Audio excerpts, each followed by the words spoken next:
朝早9點幾，經歷咗2個零鐘嘅車程咧，我而家就嚟到呢個叫做 Belgrade 嘅一個火車站啦。咁我今日要做咩呢？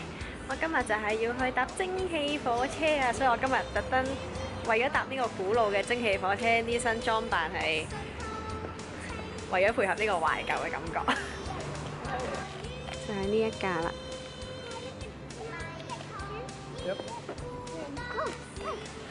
咁咧呢一個嘅蒸汽火車呢叫做 Puffing Billy 嘅，就係呢個啦。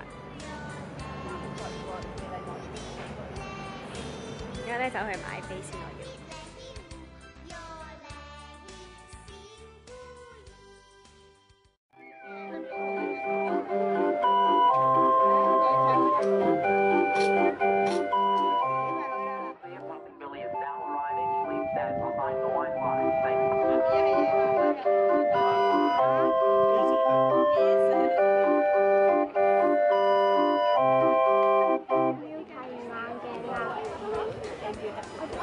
好啦，而家嚟到嗰個 platform 嗰度啦，咁後面呢架咧就係嗰架蒸汽火車啦，噴緊煙嘅。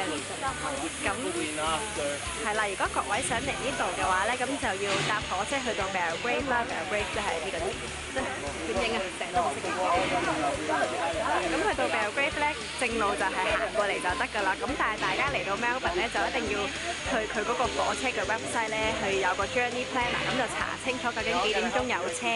因為佢唔係成日都有車會直接可以嚟到 Belgrade， 好似我今朝咁樣咧，就要搭火車去到其他站，再轉巴士過嚟先嚟到嘅。咁所以係啦，大家出門口前就記住 check 清楚啲時間表先好出門口啦。同埋咧，佢呢個嘅 Puffing Billy 咧有個特別嘅地方咧，就係佢可以俾人咧坐喺嗰個類似近窗嗰個橫梁嗰個位，咁就可以伸晒隻腳出去外面嘅，咁所以都係幾得意。我諗住陣間都會試下。啊，同埋俾一個小 tips 俾大家咧，就係如果大家嚟 Puffing Billy 搭火車嘅話咧，就應該向即係如果你去程啊，咁就坐靠右邊嘅最後，因為咧佢喺中途會有個大嘅彎位咧，咁你就喺嗰個位咧就影到嗰個景應該係最靚嘅。係啦，啱啱講緊呢個 Puffing Billy 咧有個傳統咧，就係可以坐喺呢個類似窗嘅橫梁嗰度嘅，可能你睇隔離嗰位會清楚少少。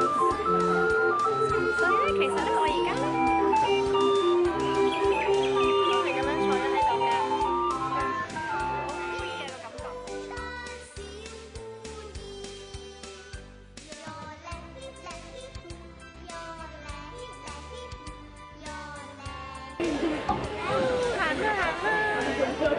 哇！大家見唔見到啲蒸汽啊？好多蒸汽喺嗰度啊！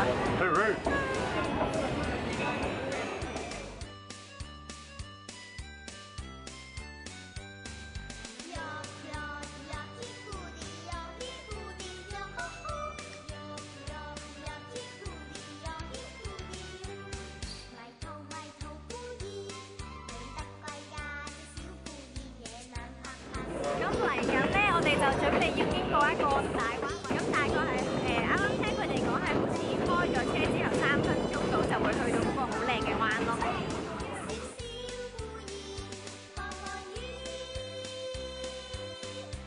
到嗰個彎位啦，到啦！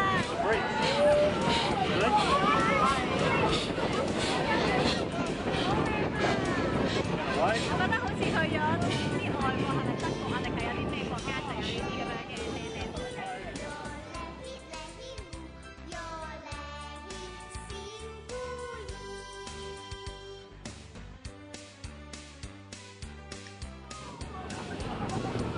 而家啲空氣係彌漫住一大陣煙味啊，大陣嗰啲蒸汽火車嗰啲煙味啊，好特別啊！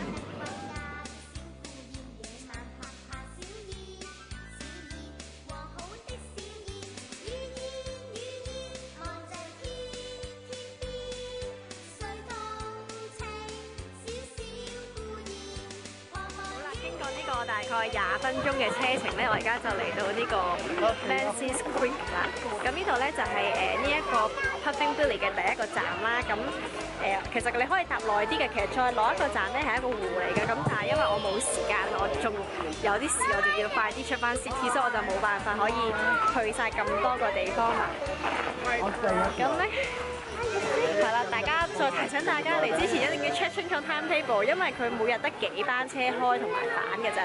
咁所以咧，如果假設啊，我搭朝早9點半嘅車嚟到 Menzies Creek 呢度，大概係9點10咁樣咯。但係佢第一班由 Menzies Creek 翻去 Belgrade 嘅車咧，係晏晝成1點鐘㗎，所以你就變咗喺一個亂無人煙嘅地方要 hea 幾個鐘，所以都幾慘嘅。咁所以大家一定要 check 清楚 timetable， 千祈唔好早到啊遲到，咁就好麻煩。Annie 姐都忍唔住要試下呢一個 Puffing Billy 嘅傳統啦，小心啊！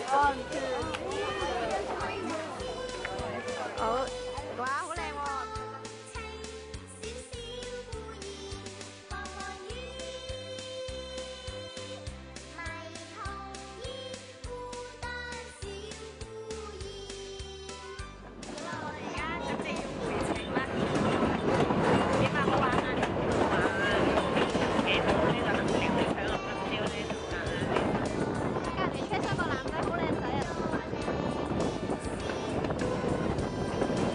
係俾佢發現咗咧，即刻縮咗入去添。